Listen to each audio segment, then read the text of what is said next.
গাছের লম্বা ছায়ার ভেতর দাঁড়িয়ে আছে সোনালী কেশলা কর্ণসিংহ। এক হাতে বিশাল ধনুক, অন্য হাতে তীর।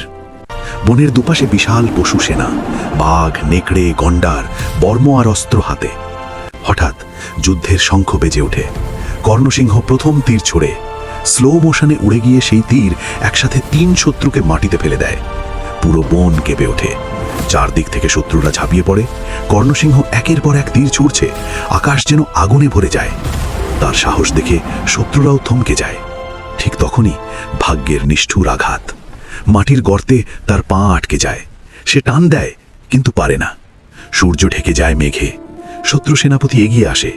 কর্ণসিংহ, আমার অস্ত্র ভাঙতে পারো, কিন্তু আমার সম্মান নয়। শেষ তীর ছুঁড়ে সে মাথা উঁচু করে দাঁড়িয়ে থাকে। বনের বাতাস থেমে যায়। বনে আজ যুদ্ধ হারল কর্ণসিংহ, কিন্তু ইতিহাসে জয়ী হল তার ধর্ম।